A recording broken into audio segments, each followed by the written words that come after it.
warahmatullahi wabarakatuh. Perkenalkan, nama saya Widantika dari kelas 2E dengan PM 25783168. Saya sering akan menjelaskan materi menggunakan aplikasi Zao.io. Nah, pertama, ini karena sudah buat, jadi kotak ini, kalian klik ini, terus bawahnya kalian cari lagi ini, kotak ini, terus kalian kotak tadi yang ini, kalian salin aja di sini, di sini, dan kotak yang ini disalin aja ke sini. Nah, salin ini tulis aja, ketik 2 kali student, ini sama juga, ketik aja student, terus ini juga ketik 2 kali student, course, ini ketik 2 kali juga sama, terus kaki gagak ini ganti, ini cari aja di bawah, dan yang depannya ini kalian cari aja seperti di bawah. Terus kalau bagian di sini, nah kalian di sini yang kalian ganti kaki gagaknya. Terus yang satunya, yang ini kalian ganti bagian ini, cari aja. Terus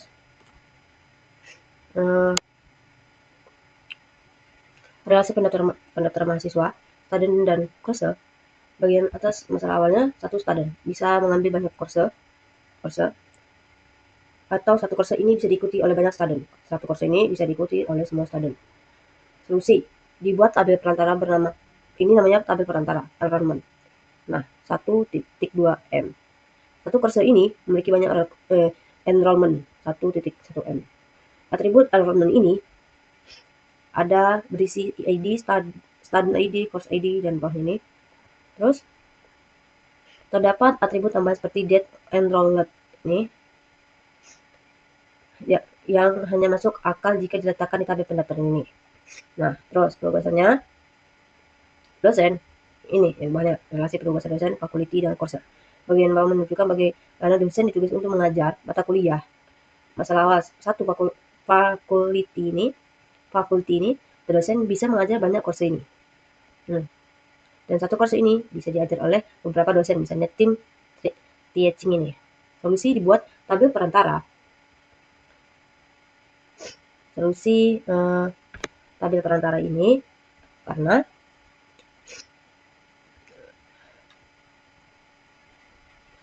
tabel perantara ini bernama teaching assessment. Cara kerjanya, fakulti ini memiliki banyak teaching assessment.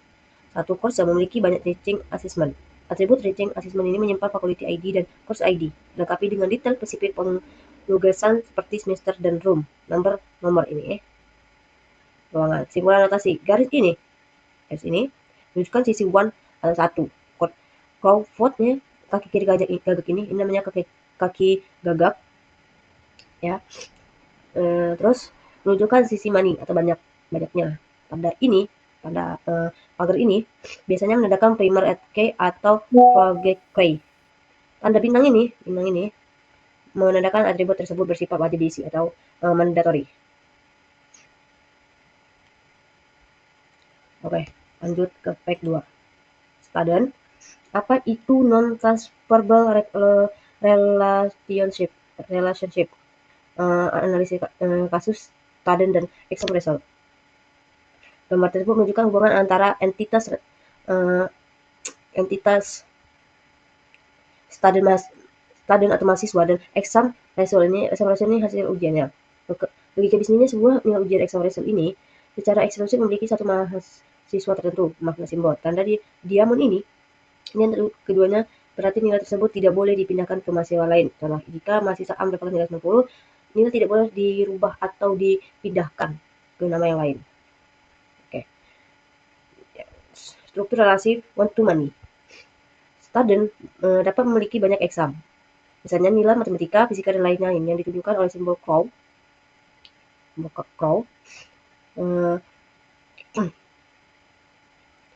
Pot kaki gagaknya, ini crownya, di sisi exam result. Namun setiap satu exam hanya boleh terhubung ke student saja. Hubungan tersebut bersifat mengikat seumur hidup data tersebut. Ringkasan relasi pada gambar kotak entitas tabel. Terus garis dengan Crawford menunjukkan relasi to money. Terus simbol diamond ini atau belakang 4 indikatornya utama bahwa relasi ini adalah non transferable, tidak boleh dipindahkangan. Konsep ini sangat penting dalam integrasi data, terutama untuk sistem keuangan dan akademik, di mana rekam jejak kepemilikan data harus sangat ketat. Bagian nomor 3. Supertype fakultas. Entitas di bagian fakultas ini adalah supertype. Ini berisi atribut yang memiliki semua anggota fakultas atau dosen atau staf.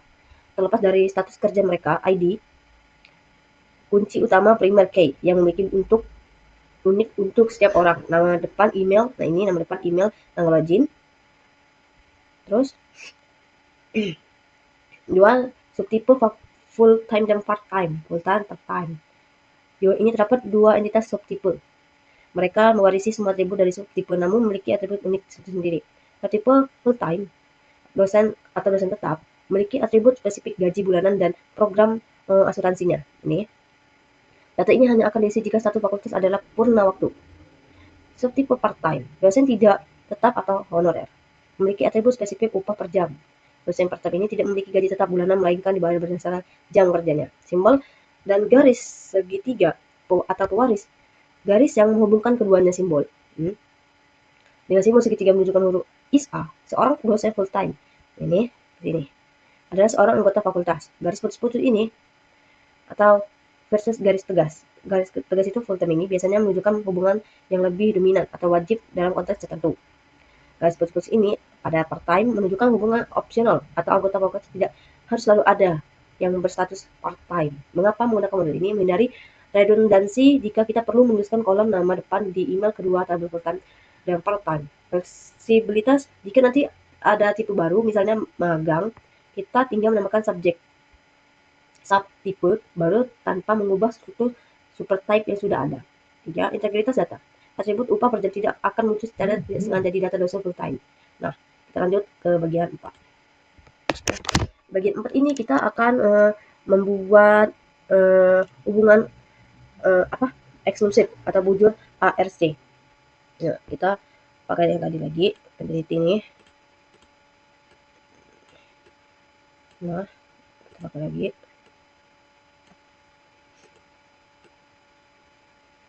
Nah, terus ini kita ganti jadi course. Ini kita ganti lagi.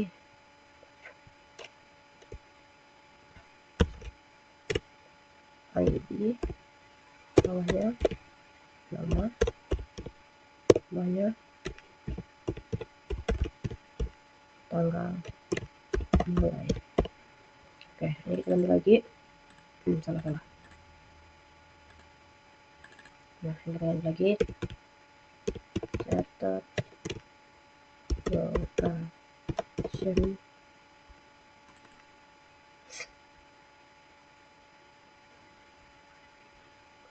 Kita ganti lagi. Nama gedung ikuti saja seperti yang ada. 3. Bawahnya tanggal atau waktu. Dan lagi bawahnya online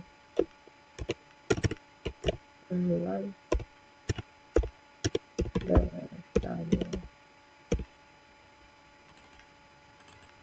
Lagi login ID, bawahnya kata sandi. Oke, kita ke atas lagi, pakai yang ini, ini, pakai lagi ini.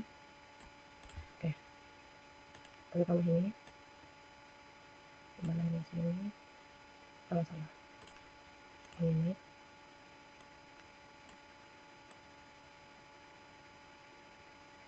Nah, gitu. Terus kita tulis ART. Nah, seperti ini. Nah, penjelasannya adalah entitas utama atau course ini di sebelah kiri terdapat entitas mata kuliah atau mata kuliah. Setiap mata kuliah memiliki atribut besar, yaitu ID, nama, tanggal mulai.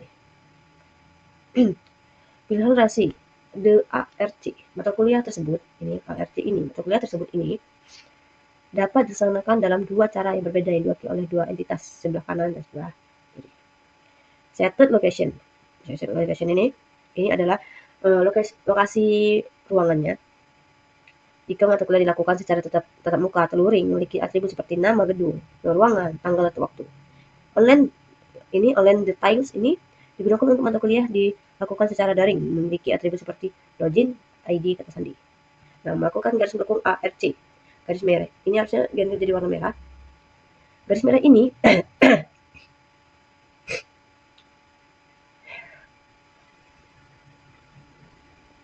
garis melengkung ARC, garis merah melengkung dengan panah dua arah, ini sampai ini dua arah.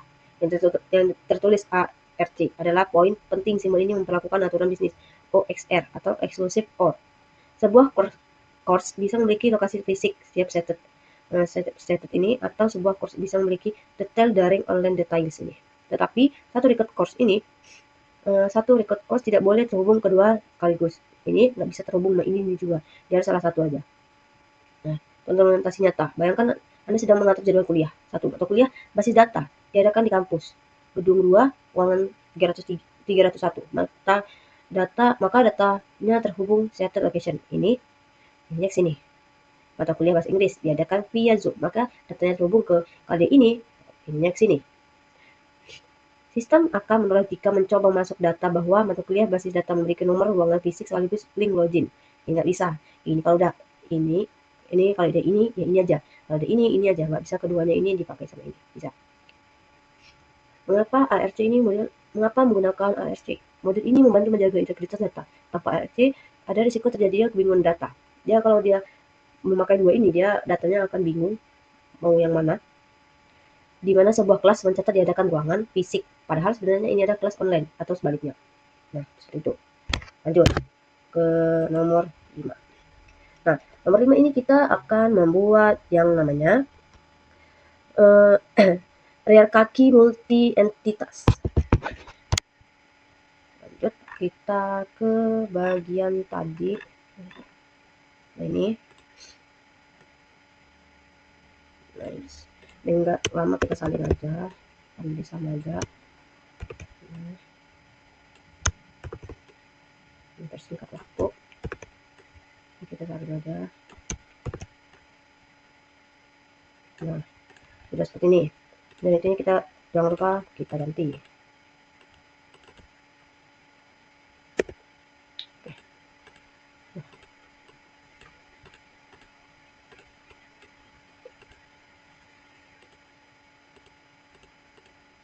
Nah, jadi kita ganti jadi sales unit.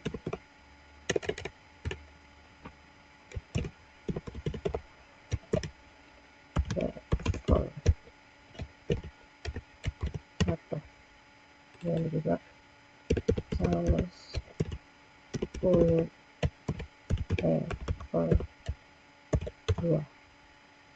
Kemudian juga sales unit level 3. Kita ganti jadi sales district. Dan juga sales region. Bawahnya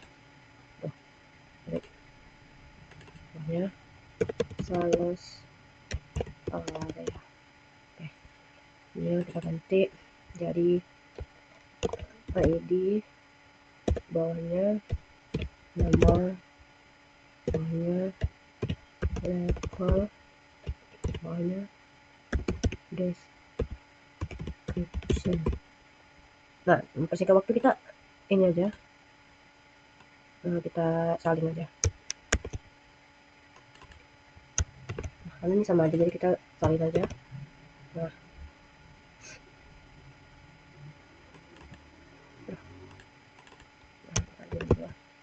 ini sama, kita salin aja.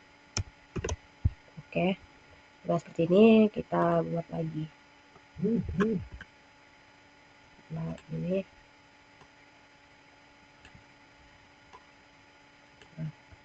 udah aja guys. jadi nggak aman. Oke.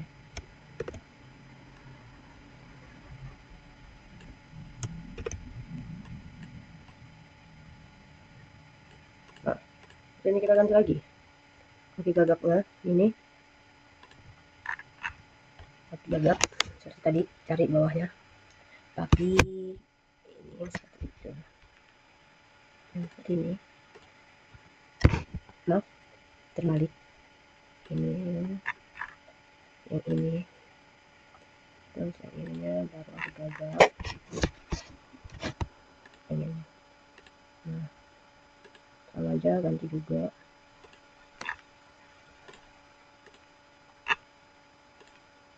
Nah, simbolnya juga sama, diganti juga.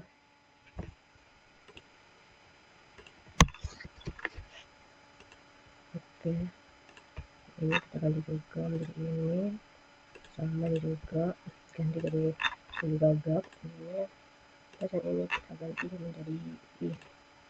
Oke, udah seperti ini. Kita tambah lagi ini, taruh di ujung ini, terus kita ini, nah terus ini kita ganti lagi ujungnya ini menjadi kaki gagak. Nah, ini kita kasih gagak lagi. Sorry, balik.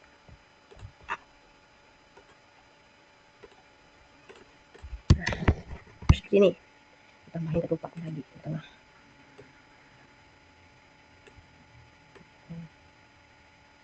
Salin aja. Oke, lagi.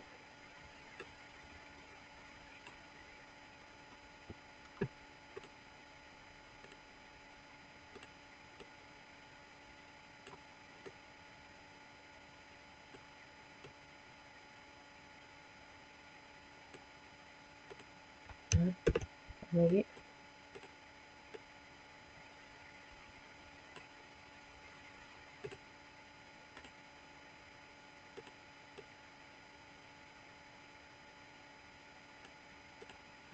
Seperti ini. Sudah seperti ini, kita jelaskan lagi penjelasan umumnya. Dalam ini menggunakan Bakers notation untuk menggambarkan suatu organisasi penjualan. Hubungan yang digunakan adalah one to many 1.2 M yang bersifat mandatori, wajib diisi, dan optimal pilihan diisi lainnya yang menggambarkan dengan garis hierarki menurun. Struktur hierarki top down. Kamu bisa menjelaskan arusnya dari level tertinggi dan ke rendah. Sales unit 1, level 1, level 1 ini seperti ini di gelembungan. Nah, terus ini berarti satu unit menjual 3 level, bisa mencakup satu atau lebih di distrik penjualan. Sales district membawahi beberapa sales region. Distrik ini membawahi sales region, sales area. 3. Logika relasi, cara membaca garis. Garis. Gunakan kompetensi untuk menjalankan simbol pada garis. 1 ke banyak. Garis entitas di tingkat atas misalnya sales region. Sales region ini dapat memiliki satu atau lebih di bawahnya sales area. Ini, sales ini bisa lebih banyak, bisa lebih banyak dapatnya daripada sales area. Terus wajib mandatori, perhatikan garis lurus dan garis putih-putih setiap sales area harus menjadi bagian dari sales region. Ini sini. Sales area ini harus jadi sales dari region ini. Nah, setiap entitas memiliki atribut atau kunci prima key yang sama, yaitu ID. Sama aja ini ID, nama, level, description ini. Terus 4. Contoh narasi untuk laporan. Diagram ini menggambarkan struktur organisasi Crispus, dinamik, hierarki mulai dari sales unit level 1 hingga level 3. Sales distrik ini selanjutnya struktur dibagi menjadi lebih rinci menjadi wilayah, region, sama area. Sales ini memastikan bahwa setiap data penjualan di tingkat bawah area ini dapat ditarik garis lurus pelaporan hingga ke tingkat unit tertinggi level 1. Oke, lanjut penjelasan ke-6. Ke-6 ini kita sama aja kotaknya seperti tadi, kita lagi bawah. Nah ini taruh sini, terus kita tarik ini ke atas. Sorry salah.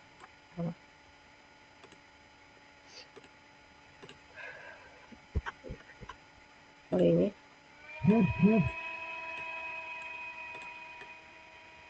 Nah,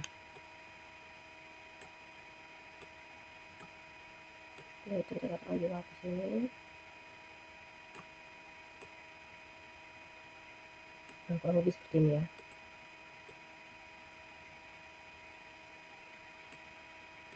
Nah, seperti ini. Terus dukungannya kita kasih ketupat lagi atau diamond.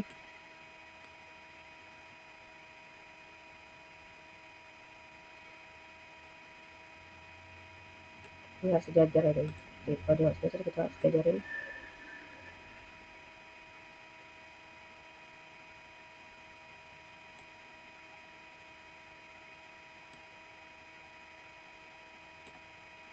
Nah, ini nah kita gunakan lagi ini, taruh di sini ya. Oke, di sini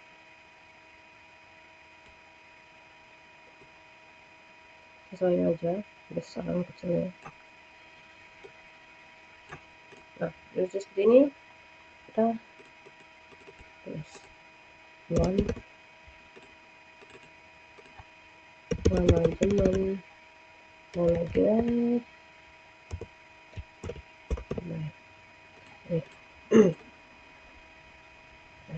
kita salin aja sama kiri dan kanan. Nah, ini kita tulis lagi money. Oke, ini kita tulis lagi di atasnya ini.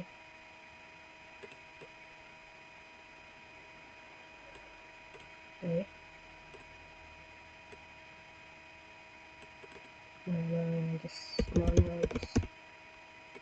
oke, seperti ini. Ini kita ganti sales unit. Kita ganti jadi ID, di bawahnya nama, di bawahnya ID, level. Nah, ini udah jadi seperti ini. Kita jelasin lagi. Jadi definisi hubungan rekursif menjelaskan bahwa ini adalah recursive relationship atau pitch or relationship. Hubungan ini terjadi ketika sebuah entitas memiliki area atau relasi dengan entitas itu sendiri dalam konteks ini. Entitas sales unit ini berhubungan dengan sales unit. 2. Cara membaca label relasi. Kamu bisa menjelaskan dua arah hubungan ini berdasarkan label yang tertera. Arah ke atas, bawah, menages. Ini arah ke atas ke bawah. Setelah itu, logika kardinalitas one to many. Perhatikan ujung garisnya. Oh sorry, ini ada ini lagi. Ada kata tulisnya. Pakai isi. Sorry. Ini.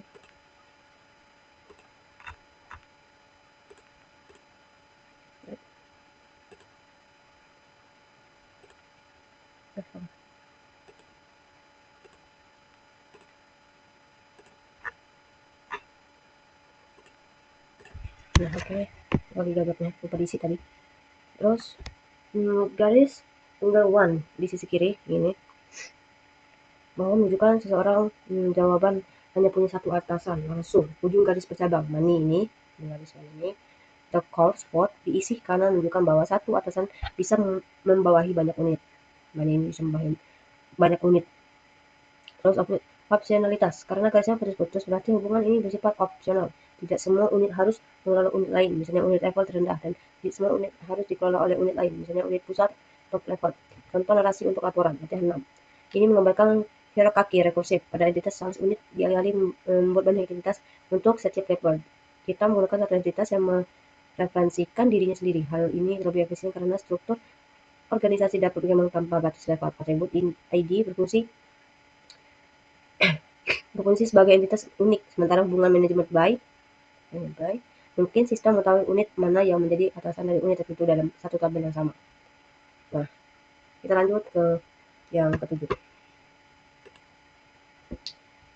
Kita akan menjelaskan perjalanan sewa. Perjalanan sewa. Nah, kalian sama aja, buat seperti tadi. Nah, caranya sama aja. Ikutin aja seperti ini. Nah, terus dalam ini kita langsung menjelaskan aja ya. Kita mempercepat waktu. Diagram ini menjelaskan proses bisnis penyewaan. Ini adalah bisnis penyewaan. Diagram ini menjelaskan proses bisnis penyewaan kendaraan dengan 3 konsep utama, seperti type dan subtype kendaraan. Kendaraan adalah kelompok besar, sedangkan truk Untuk ini dan trailer adalah finish spesifiknya. Pemisahan ini dilakukan karena truk dan trailer ini memiliki data yang berbeda. Contoh, truk mempunyai data tangki dan odometer. Kalau trailer ini bebas beban, tapi keduanya tetaplah satu objek kendaraan. Konsep ARC atau pelanggan. Garis melengkung pada entitas individu ini, garis melengkung ini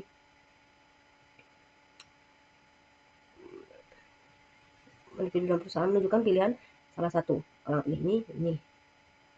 Artinya penyewaan dalam satu perjanjian hanya boleh individu saja, atau kalau perusahaan ya perusahaan saja, kalau individu ya individu saja, tidak boleh memilih keduanya.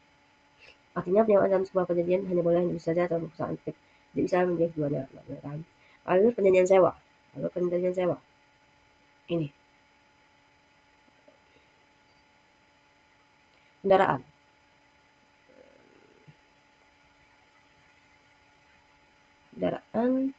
Ya, kendaraan ini disewakan melalui perjanjian sewa. Setiap perjanjian harus mencatat 2 lokasi kantor asal dan kantor alamatnya,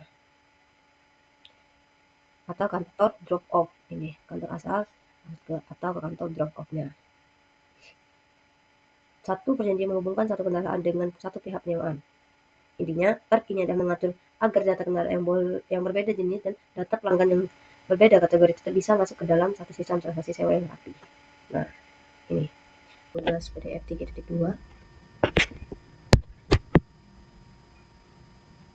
Kita menggunakan ini, kita scroll aja di bawah. Nah, ini entity disesuaikan aja.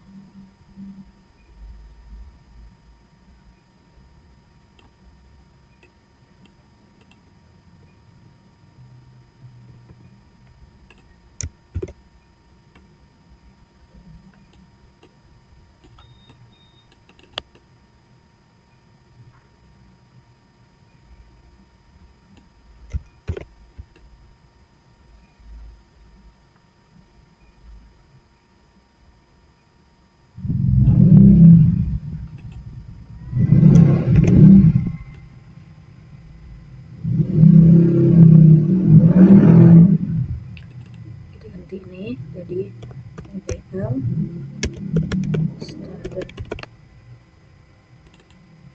Ini kita ganti juga.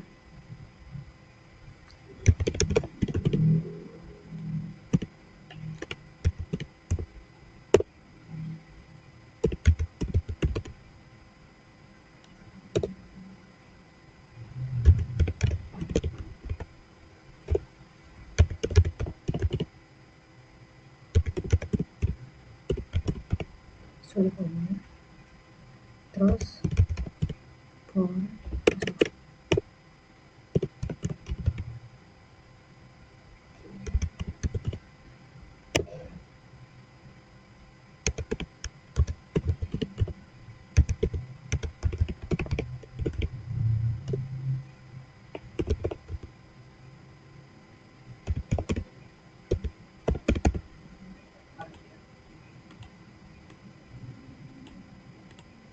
terus di sini kita ganti juga.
sudah ganti semua seperti ini.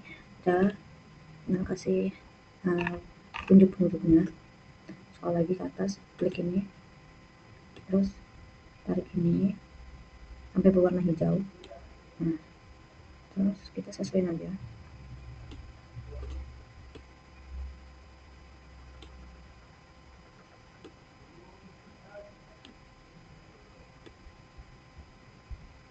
Nah, seperti ini. Kita lanjutin juga yang bawahnya.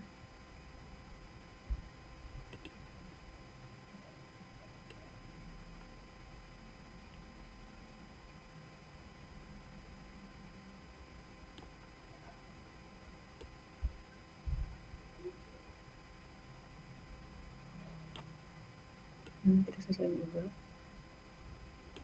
Nah, ini kita kasih ini.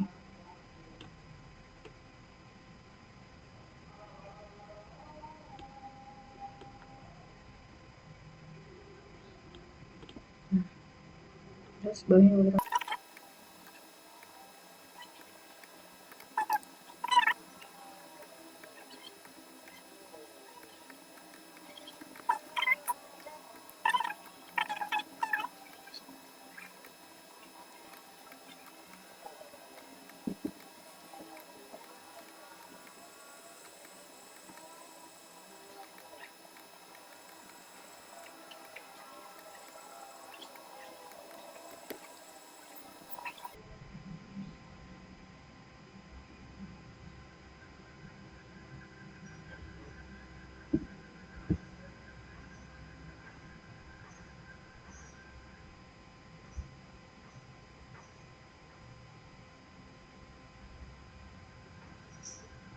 Nah, jadi penjelasannya itu diagram ini yang cukup bentuknya karena menggabungkan beberapa konsep yang sudah kita pelajari sebelumnya, seperti subtype dan subset ARC dan relasi multi entitas. Diagram ini menjelaskan alur bisnis perjanjian sewa kendaraan. Berikut adalah rinciannya ya. Sisi 4 supertype dan subtipe. Di sebelah kiri kita melihat jenis kendaraan. Salah. Cut. Ini PDF yang 3.2 atau physical data model atau skema basis data yang menunjukkan hubungan antara dua tabel dalam sistem manajemen akademik atau perkuliahan. Berikut ini ada penjelasan detail dari masing-masing tabel, bagaimana mereka saling terhubung. Struktur tabel utama atau TBL student ini menyimpan informasi profil mahasiswa seperti nama, F-name, S-name, dan nomor identitas, nomor telepon, email, dan tanggal data dibuat. Nah, kalau TBL course ini menyimpan data mata kuliah yang tersedia, course ID dan nama ID. Nah, terus ada juga TBL TMA atau ini itu tuh biasanya singkatan dari Tutor Market Assessment TMA. Tugas mandiri. Tabel ini menyimpan daftar tugas untuk mata kuliah tertentu. Nah, tabel TMA ini menyimpan tugas tertentu. Oke, tabel transaksi penghubung. Tabel ini berfungsi untuk mencatat aktivitas yang melibatkan mahasiswa dan mata kuliah. TBL Student Course ini. Ini adalah tabel perantara yang mencatat mahasiswa mengambil mata kuliah apa. Nah, ini mengambil mata kuliah apa aja. Terus terdapat atribut start date atau end date. Nah, untuk melacak durasi perkuliahan, end date dan start date. Terus TBL student TMA ini. Tabel ini mencatat nilai dan detail tugas yang dikerjakan mahasiswa. Terus menghubungkan antara dari mahasiswa mata kuliah dan jenis tugasnya. Basis berisi atribut penting seperti grade, nilai, data, tanggal, kumpul, dan date out, tanggal dikembalikan atau dinilai. Nah, kalau TBL kontak ini digunakan untuk mencatat riwayat komunikasi atau interaksi dengan mahasiswa terkait mata kuliah tertentu, mencatat date, kontak, habis itu type misalnya telepon, email, duration, dan rencana kotak berikutnya atau date for next contact ini. Analisis relasi hubungan antar tabel. Diagram ini menggunakan relasi one to many yang menunjukkan oleh garis panah. Nah, garis panah ini. Satu mahasiswa TBL student dapat mengambil banyak mata kuliah TBL student course. TBL ini bisa mengambil banyak TBL student course. Memiliki banyak riwayat kontak TBL. Ini riwayatnya. Memiliki banyak catatan tugas TBL TMA. Ini tugasnya. Mata kuliah satu mata kuliah atau TBF course ini dapat diikuti oleh banyak mahasiswa dan memiliki beberapa tugas TBL TMA ini. Di ini bisa aja dapat tugas dari sampai TBL TMA. Satu tugas TBL TMA dapat dikerjakan oleh banyak mahasiswa yang berbeda yang hasilnya tercatat di TBL student TMA. Yang hasil yang ini akan tercatat di sini. Makanya panahnya ke sini. Nah, terus kesimpulan dari sistem perencanaan ini untuk memantau perjalanan akademik mahasiswa secara lengkap, mulai dari pendaftaran, mata kuliah, pengerjaan tugas-tugas, spesifik atau TMA, beserta nilainya hingga mencatat komunikasi harian antara pihak institusi dan mahasiswa. Oke, kita lanjut ke materi selanjutnya, yaitu PDF 3.4. Nah, bawah ini kita membuat sama aja tapi dalam bentuk beda ya. Nah,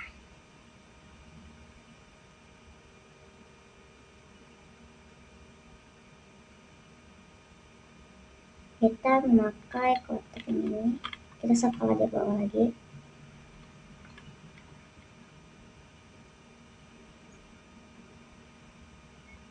Nah, ini nih.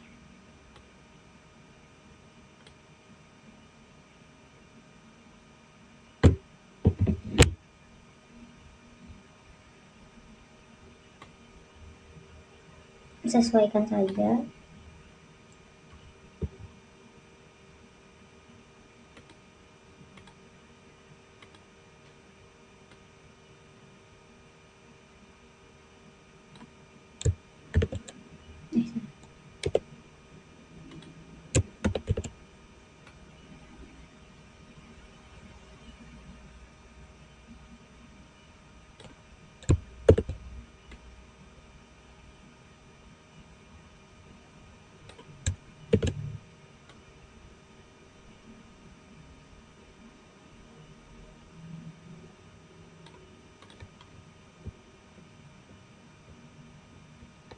Seperti ini kita ganti aja menjadi student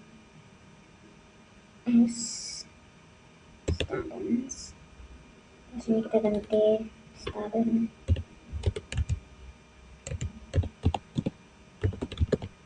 student dot id int.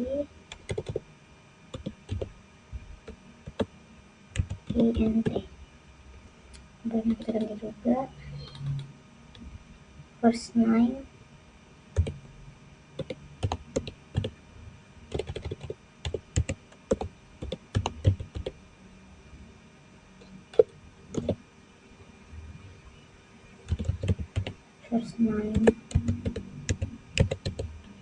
voucher info form. Terus sebenarnya kita ganti juga jadi license passcard 50 sama.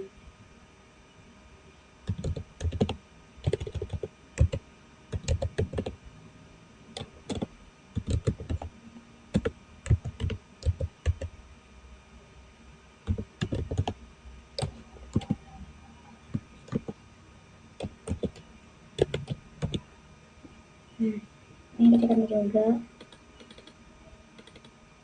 email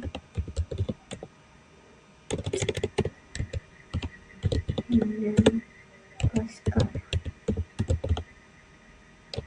100.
ini kita mulai bagian atas untuk menghubungkan.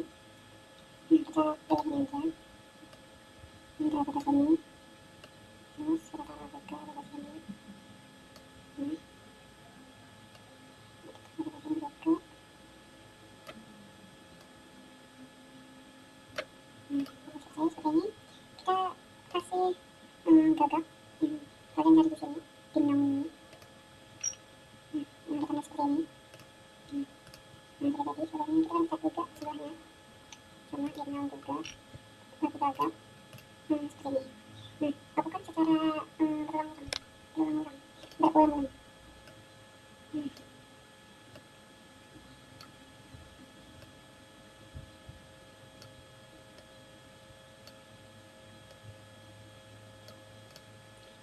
Sekarang kita ganti kaki menjadi yang ini kaki gagak ini.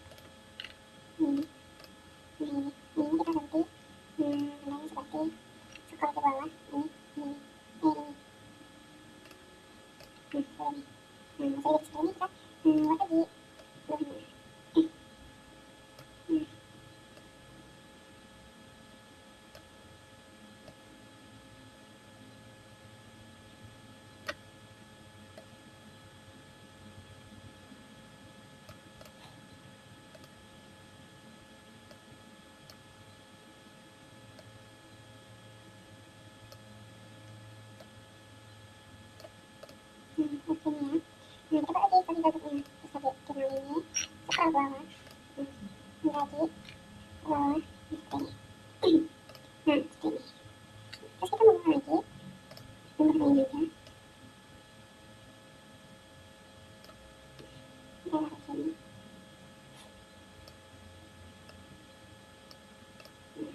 Dihubungkan seperti ini.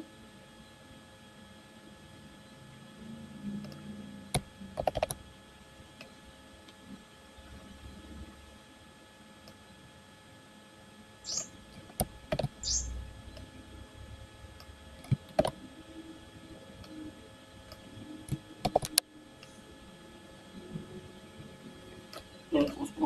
Kita bisa lagi yang ini sebelah kanan ini. Kita cari kaki gagak seperti yang lagi tadi. Beda lagi cari yang lagi kaki gagak yang satu bukan yang kedua. Ini gini.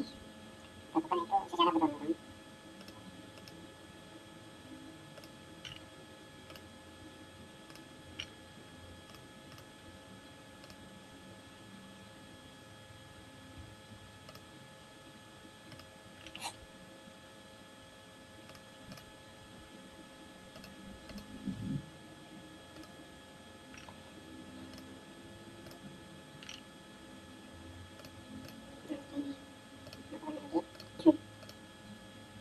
Kaki gagak seperti ini.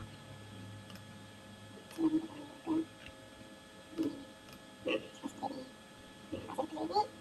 Sudah selesai. Tinggal kita menjelaskan.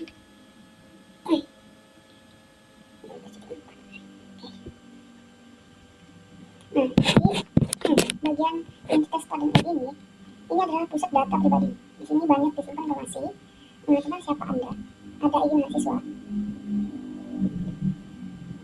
Mahasiswa sebagai nomor pengenalan unik agar nama Anda tidak tertukar dengan orang lain. Yang namanya mirip lalu ada nama depan dan nama belakang. First name dan last name. Terus nomor nama belakang dan email. Semua data coding di sini menggunakan format teks Pascal. Ini Pascal.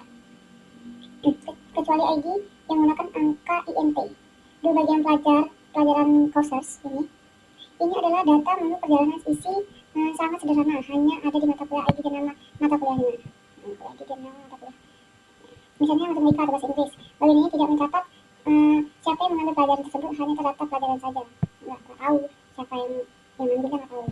Bagian pendaftaran study course style. Inilah tempat di mana siswa dan pelajaran bertemu. Saat Anda memilih sebuah mata kuliah, Anda akan dicatatnya di sini. Di sini dicatat tanggal mulai belajar. Ini start date student. Terus di sini juga ada ID siswa dan ID mata kuliah. Siswa dan ID mata kuliah. Dan tanda penghubung terakhir adalah kolom grade. Ini grade. Untuk mencatat nilai akhir Anda seperti nilai A, B, atau C setelah semester selesai. Nah, bagian exam ini jadwal kuliah exams. Sebelum ada nilai harusnya ada ujian dulu. Kotak ini mencatat jadwalnya ada ID ujian. Sebagai sebagai penanda sesi ujian tersebut, ID mata kuliah. Untuk menjelaskan ini ujian mata kuliah yang mana, ada juga tanggal ujian agar mahasiswa tahu kapan harus datang. Ini. Nah, di sini juga ada bagian exam result atau skor akhirnya. Ini adalah bagian akhir yang mencatat performa saat Anda ujian. Di sini tertulis ID ujian dan ID mahasiswa agar ketahuan siapa yang ikuti ujian apa. Yang paling penting adalah result grade ini. Result grade itu nilai dalam bentuk angka desimal, misalnya 85,5. Nah, bagaimana cara membaca garis-garisnya? Garis-garis ini yang menghubungkan kotak tersebut adalah garis-garis yang menghubungkan kotak tersebut adalah jalan komunikasi. Jalan komunikasi ini. Nah, jika ada melihat ujung garis yang bercabang tiga seperti kaki burung atau banyak, nah seperti ini. Contohnya garis ID mahasiswa ke ujian memiliki cabang ujung, artinya satu mahasiswa bisa punya banyak hasil ujian. Nah, dari sini, di sini kenapa? Karena dia satu mahasiswa ini bisa banyak mendapatkan mata atau ujian akhirnya, nilai ujian akhirnya. Nah, garis pada mata kuliah ke ujian juga bersambang, artinya satu mata kuliah biasanya punya banyak jadwal ujian. Nah, atau ujian ini. Nah, terus dia bisa kesini karena dia mencakup banyak banget mata kuliah. Terus ujian seperti quiz, UTS, dan UAS. Kesimpulannya, sistem ini dibuat terpisah-pisah supaya data tidak berantakan. Jika Anda pindah kalimat email, adminnya perlu mengubah di kotak skadon, dan secara otomatis semua nilai akan ada di kotak ini. Akan tetap coba tanpa harus menulis ulang nama Anda berkali-kali. Ini untuk memudahkan supaya tidak membuat berulang kali buat nama kalian atau nama ID kalian segala macam. Oke, kita lanjut ke project bagian 3 pelajaran 1 latihan 2. Oke, di sini kita buat lagi. Ini udah saya buat, tinggal menjelaskan bagaimana cara-caranya. Oke, jadi pertama-tama itu kalian klik kotak ini disesuai aja sama semua. Sudah itu kalian ketik 2 kali aja, ketik seperti ini. Nah, gitu, tulis teks ini. Nah, setelah itu kalian tulis aja seperti email, nama, seperti ini. Nah, setelah seperti itu kita baru ngasih tanda seperti ini, titik, terus kaki gagal, titik gini. Nah, setelah itu setelah kalian membuat semuanya ini, baru kita jelasin ya apa hubungannya dan apa sih yang menghubungkan seperti ini. Jadi materi ini membahas tentang perancangan ERD atau Entity Relationship Diagram untuk sistem oral baseball language. Fokus utamanya adalah memahami bagaimana entitas ini saling berinteraksi dan menetapkan batasan constraints tertentu agar data tetap akurat. 2. Penjelasan komponen utama diagram. Kamu bisa menjelaskan isi tabel entitas satu persatu seperti customer atau pelanggan. Menyimpan data orang yang membeli produk. Hubungannya dengan order adalah one to many. Order ini one to many. Setelah itu artinya satu pelanggan bisa membuat banyak pesanan per tim atau ramean. Pelanggan bisa mewakili sebuah tim ini. Di sini ada hubungan khusus dengan simbol belak ketupat ini. Nah, order dan item yang dipesan saat pelanggan memesan, data masuk ke tabel order. Nah, tabel order itu barangnya dicatat di item yang dipesan agar kita tahu jumlah barang yang dibeli dan yang dikirim. Nah, staf penjualan ini petugas melayani pelanggan dan mengurus komisi dan penjualan. Nah, staf penjualan ini mengurus komisi sama staf penjualannya. Nah, terus penjelasan simbol belak ketupat ini poin penting. Ini adalah bagian yang kamu beri tanda merah. Cara menjelaskannya, simbol belak ketupat ini atau diamond pada garis hubungan antara customer dan tim menunjukkan hubungan yang tidak dapat ditransfer atau non-transferable relationship. Artinya, sekali sebuah tim ini didaftarkan di bawah pelanggan tertentu, hubungan tersebut bersifat permanen, tim tersebut tidak bisa pindah ke pelanggan lain. Di database ini menjaga integritas antara transaksi. Nah, 4. Misalkan simbol atribut. Dan lupa misalkan tanda kecil di depan nama kolom, tanda ini seperti ada pagar, tanda bintang. Tanda pagar ini adalah prima UID atau identitas unik yang tidak boleh sama. Tanda bintang ini atau attributes adalah atribut mandatory atau wajib diisi, tidak boleh dikosongkan. Nah, jadi seperti nama, alamat, nomor telepon, nomor saldo, itu tidak boleh dikosongkan, itu harus tetap diisi. Kalau email ini identitas unik yang tidak boleh disama. Jadi email satu ya satu aja, nggak bisa double. Nah, seperti itu. Tanda O itu adalah atribut optimal, boleh dikosongkan. Itu kalau kayak opsinya aja, boleh nggak diisi nggak apa-apa. Nah, terus kita lanjut ke project bagian pelajaran latihan pelajaran 1 latihan 3. Nah, ini juga udah dibuat, tinggal menjelaskan saja. Nah, kalau ini beda. Fokus utamanya adalah konsep supertype dan subtype. Ini adalah cara mengorganisir identitas yang memiliki kesamaan, namun memiliki detail yang berbeda. Oke. Konsep utama supertype dan subtype. Pada bagian ini, kita menerapkan konsep hierarki atau hierarki. Pada entitas pelanggan, kita membagi pelanggan menjadi kedua kategori spesifik agar menyimpan data lebih efisien. Nah, seperti ini. Nah, ini sama ini. Kita sama subtype dan subtype. Oke. Terus pada bagian ini kita menerapkan konsep subtype atau pelanggan. Nah, ini supertype. Kotak paling atas adalah induk di sini, induknya. Di sini kita menyimpan atribut umum yang memiliki oleh semua jenis pelanggan seperti nomor unik, email, alamat, dan saldo. Nah, ini. Subtype tim pesanan atau tim rep adalah cabangnya. Ini sama ini cabangnya. Nah, item pesanan. Item pesanan itu subtype individu. Nah, ini buatnya individu. Jadi menyimpan atribut spesifik untuk orang pribadi, nama depan dan nama belakang. Nah, ini mencatat nama depan dan nama belakangnya. Ini atribut spesifik yang ini. Tim rep subtype ini. Atribut umumnya ini ke sini. Dan atribut spesifik nama tim, no diskon. Hubungan antara entitas atau relasi. Setelah membagi pelanggan, kita bisa melihat bagaimana mereka berinteraksi dengan bagaimana lain dari sistem. Menyampaikan pesanan pelanggan sebagai supertype. Jika relasi melepaskan ke arah atribut pesanan, di bawahnya artinya baik individu maupun perwakilan tim bisa melakukan pemesanan. Dibuat oleh pemesanan yang ada di bawah dibuat oleh pelanggan tersebut, terdiri dari menghubungkan antara tim pelanggan atau tim atau pelanggan dengan daftar inventaris dengan data inventaris ini. Jadi dari ini dibuatnya, ini terdirinya, ini yang mewakili. Nah, terus daftar inventaris untuk melihat kesediaan stok. Jadi dari menghubungkan antara dua tim dengan daftar inventaris. Inventaris ini untuk melihat kesediaan stok barangnya. Nah, barangnya masih ada apa enggak. Atribut umum pesanan bagian bawah. Di bagian bawah ini terdapat rincian untuk entitas pesanan. Atribut mencakup detail transaksi seperti tanggal, terus dan waktu pemesanan, terus item yang dibeli serta harganya, harga satuannya berapa, terus total harga, jumlah yang dipesan dan jumlah yang sudah dikirim. 4 simbol penting untuk laporan. Garis putus kotak besar menunjukkan batas lingkup supertype dan subtype. Ini